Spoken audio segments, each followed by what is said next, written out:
Chers amis, bonjour. Nous sommes le lundi 1er juillet 2024. Il est presque 10 heures. Quelques news de l'Arménie, de l'Artsakh et de la diaspora arménienne. Samuel Babayan, l'ex-ministre de la Défense de l'Artsakh, personnalité incontournable de la lutte de libération de l'Artsakh, qui est aujourd'hui en Arménie, bien évidemment, puisque l'Artsakh est occupé, il affirme: le seul problème de l'Azerbaïdjan est de prendre la route et ils ne signeront aucun document avec l'Arménie. En fait, il affirme que Nicole Pachinian se trompe tout simplement en voulant négocier avec l'Azerbaïdjan, puisque l'Azerbaïdjan, le traité de paix, l'Azerbaïdjan ne signera jamais. Ils n'ont des yeux que pour le corridor du Zangezur à travers l'Arménie, pour faire la jonction entre le Nakhichevan et l'Azerbaïdjan, la Turquie, Nakhichevan et l'Azerbaïdjan. Voilà, donc le seul problème de l'Azerbaïdjan est de prendre la route. L'Azerbaïdjan ne signera aucun document avec l'Arménie car il y a un problème de route. L'Arménie ne peut pas non plus céder car un autre pays voisin la considère comme la ligne rouge de son pays. Donc c'est l'Iran, il s'agit de l'Iran. Notre tâche est de tout faire pour empêcher la guerre. Une armée puissante et professionnelle est nécessaire pour éviter la guerre, mais si nous continuons ainsi, il y aura une autre guerre. Donc c'est ce qu'a affirmé Samuel Babayan. Un peu alarmiste, mais peut-être pas tout à fait, comment dire, c'est peut-être un peu vrai aussi, il faut dire. Donc en Iran, justement, on parle de partenaire de l'Arménie, hein, l'Iran qui est là en garant de la ligne rouge, qui est le corridor le sud, en fait, le Zangezur, hein, menacé et convoité par l'Azerbaïdjan. Donc pour l'Iran, c'est la ligne rouge à ne pas franchir par l'Azerbaïdjan et la Turquie. Et elle menace, donc l'Iran menace même l'Azerbaïdjan à ce niveau-là. Donc, les élections présidentielles iraniennes, donc il y a deux candidats qui seront en liste donc dimanche prochain ou vendredi prochain. Saïd Jalili contre un autre candidat qui est en tête, hein. Donc il est arrivé en deuxième position, Saïd Jalili. C'est le candidat présidentiel en Iran qui serait beaucoup plus compréhensible favorablement aux Arméniens en relation avec l'Arménie, sachant que la politique étrangère de l'Iran et de toute façon même tous les autres candidats sont favorables à la défense, au maintien de la frontière entre l'Arménie et l'Iran. Donc voilà aussi un gage de stabilité du régime iranien par rapport à l'Arménie. Quoi que le monde occidental pense de l'Iran, en tout cas l'Iran aujourd'hui est un partenaire de l'Arménie et l'Arménie est obligée de composer aussi avec le régime des mollahs, hein, voilà, qui est là pour assurer aussi une certaine, comment dirais-je, un certain sentiment de sécurité, vrai ou faux, on ne sait pas. Donc on verra donc à l'action si jamais il y a de l'action. En tout cas, l'Iran est toujours là et les futurs présidents de l'Iran seront de toute façon euh, euh, au- dans la même politique de continuité au profit des relations entre Yerevan et Téhéran. Voilà, plutôt que Bakou, Téhéran.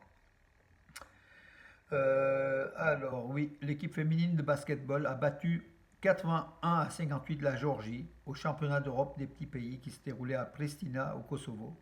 L'Arménie qui va terminer sans doute à la cinquième place de ces championnats européens des petits pays. Voilà, elle s'est imposée sur la Géorgie facilement. L'Arménie sera officiellement représentée par, donc on connaît maintenant le chiffre définitif, par 15 athlètes aux 33e Jeux Olympiques d'été de Paris 2024 dans moins d'un mois. On a la liste complète. On a les 14 noms. Il reste le 15e nom en athlétisme qui n'est pas encore donné. Donc aujourd'hui, demain, je pense qu'on aura donc des éléments. Robert Emilian, le président de la Fédération arménienne d'athlétisme, va sans doute donner très rapidement le nom du 15e athlète en athlétisme, hein, sélectionné pour les JO de Paris 2023. Sinon, l'Arménie, de ces 15 sélectionnés olympiques de l'Arménie, il y a en tir Elmera Karapetian, en gymnastique sportive Arthur Davetian et Vaken Davetian, en lutte gréco-romaine Slavik Galestian, Malchas Amoyan et Arthur Alexanian, champion olympique de Rio 2016. En lutte libre, Arsena Rutunian et Vasken Tevanian. En haltérophilie, Antranik Karapetian, Garik Karapetian et Varastat Lalayan qui a une chance de médaille, hein. Voilà. En boxe, Chaloyan, voilà, Chaloyan. En natation, Arthur Barserian et Varsenik Manoucharian. Et donc le 15e nom en athlétisme qui sera connu dans les heures qui viennent, tout simplement. Voilà, 15.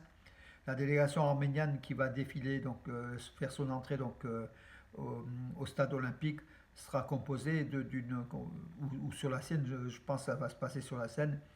Il y aura à peu près une trentaine entre les délégués et les sportifs, une trentaine de membres, ce qui est quand même important, ce qui est bien.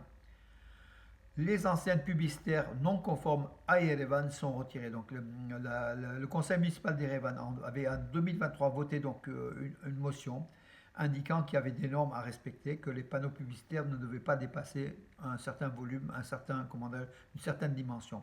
Or, malgré cela, beaucoup d'enseignes, de supermarchés, de magasins n'étaient pas aux normes. Donc, ceux qui ne l'ont pas modifié, la municipalité d'Erevan s'est saisie et a enlevé justement les enseignes. Voilà. Et puis, beaucoup de commerces illégaux, de rues non déclarés, puis non autorisés surtout, ont été arrêtés, ont été levés par la municipalité de Yerevan qui a mis la méthode forte, hein, avec des équipes qui vont carrément enlever ces kiosques ou ces boutiques non déclarées à même le trottoir des fois. Voilà, pour donner à Yerevan son côté occidental, son côté européen, puis respecter aussi l'ordre dans la capitale, l'harmonie dans la capitale arménienne. Erdogan, oui, il va assister donc à Chouchi ce samedi 6 juillet, donc à une rencontre des pays turcophones, voilà, donc à Chouchi. À la demande d'Aliyev, hein, Erdogan veut donner à cette ville arménienne occupée par l'Azerbaïdjan, veut donner un faciès turc, tout simplement, hein. C'est le désir d'Aliyev justement, qui occupe donc le Chouchi depuis la guerre de 44 jours en Alsar de 2020, septembre à octobre 2020, donc Aliyev veut donner à Chouchi un faciès azéri alors que c'est une ville arménienne. Le secrétaire général de l'Organisation de coopération économique de la mer Noire, qui comprend plusieurs pays, dont la Turquie, l'Albanie, la Bulgarie, la Roumanie, enfin bon, aussi l'Arménie, qui n'a pas un accès direct à la mer Noire, mais qui est membre à plein temps donc, de cette organisation. Il arrivera en Arménie donc aujourd'hui. Il doit être, donc à l'heure actuelle, il doit être en Arménie. Donc il s'appelle, c'est Lazar Comanescu. Lazar Comanescu, je pense que c'est un Roumain. L'Arménie va prendre la présidence de cette organisation de coopération économique de la mer Noire pour une période de 6 mois, je crois. Voilà. Donc la dernière fois, c'était, ou un an. La dernière fois, c'était au premier semestre 2018. Voilà, aussi une bonne chose, hein. C'est une zone économique importante pour l'Arménie. Voilà, mes amis, écoutez, je crois que j'en ai fait le tour de l'actualité, voilà, qui n'était pas très dense, hein, dans ce week-end. C'est tout à fait un petit peu normal, hein. Le monde politique était un petit peu au repos. Entre-temps, Arad Mizoyan continue de faire ses tournées, hein, donc diplomatiques, voilà, encore une fois. Il excelle, hein, donc le chef de la diplomatie arménienne est très très énergique, il est partout pour je pense, donner la position de l'Arménie, le traité de paix, parler de la situation donc, au Sud-Caucase et surtout présenter la route des transports de l'Arménie, le carrefour de la paix, comme Yerevan appelle. Voilà, je regarde s'il n'y a pas d'autres informations qui sont tombées entre-temps.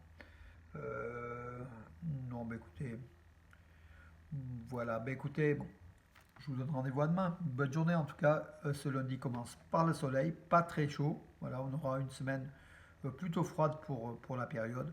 Mais en tout cas, certains aiment aussi ce climat qui est moins tropical. Voilà, parce que dans quelques années, voire quelques dizaines d'années peut-être, le climat tropical sera installé ici en France. En tout cas, en attendant, on respire. Voilà mes amis, à demain et bonne journée.